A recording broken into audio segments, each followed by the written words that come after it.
How to run one-on-one meetings with your team. Sometimes you may ask yourself, where do I do these meetings?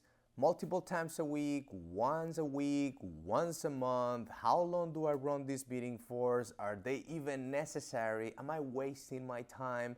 Am I wasting their time? Like, what do I do? Well, in these steps right now, I'll show you how to run these meetings, and I'll tell you what, these meetings are extremely effective and powerful if you do them right.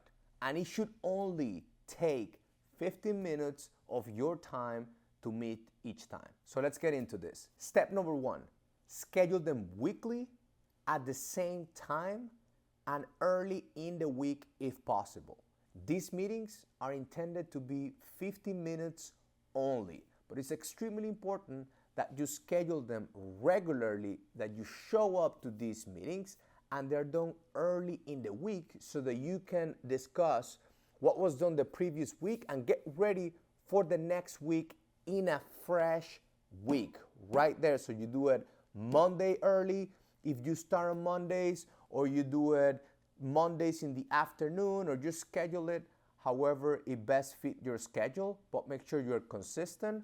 You do it at the same time, early in the week, and at least once a week. It shouldn't take more than 15 minutes. Number two, your employee should provide you with updates on the tasks and activities and projects that they're working on, and updates on the actions that he or she was working on per the last one-on-one meeting that you have. This is the meeting where your employee is providing you with the updates. This is not the meeting where you're presenting to the employee, but rather this is his or her space to share with you what are the projects that he or she is working on, how are these projects coming along, what did he work on the previous week, what were some of the actions that were completed, what were wrong, what were the challenges, and this is the communication that goes along. Step number three, you review his or her stats together in this meeting.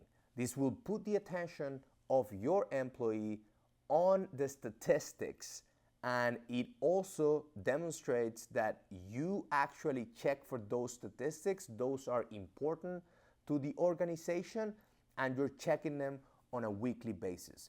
You gotta make sure that when you're looking at these statistics, that you have the whole picture of the products or the services or the activities that your team member is performing, and that you're not just tracking one area.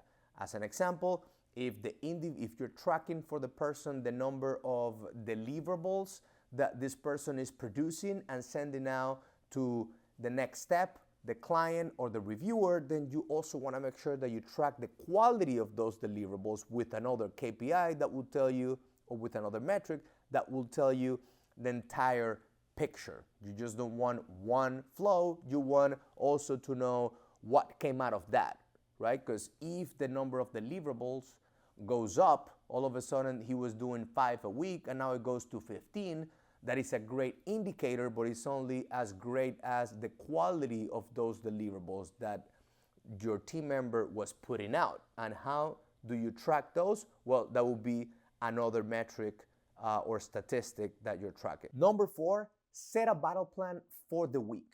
This is extremely important. This is based on the statistic, the trend on that statistic. If the statistic is going up, then there should be a battle plan that you will set so that you can keep that statistic going up with your team member. Now, if the statistic is going down, there's also another battle plan that you should set on how to handle that statistic that is coming down. This will be the responsibility of your team member, but you're working with your team member on identifying what's gonna be the battle plan that will be set for the next week. Lastly, step number 5, ask them if there's anything you could help with. This is the space that they have to communicate how they're doing, if they need help with something, if there's been issues, if they have questions. You want to know.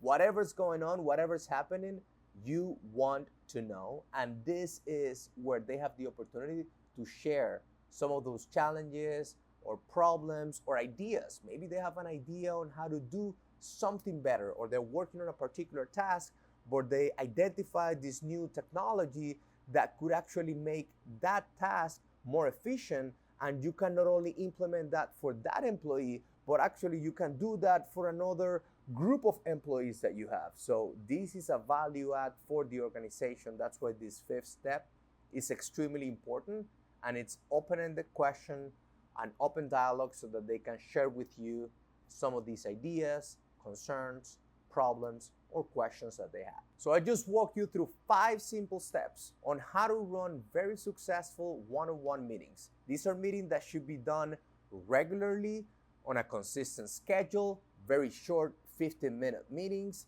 These meetings are focused on metrics and statistics, something measurable regarding the services, activities, and products that your employee is putting out, and they set the tone for the rest of the week. Now, I have this video that you have to watch right now on how to build an excellent culture in your organization to freaking die for. Watch it right now.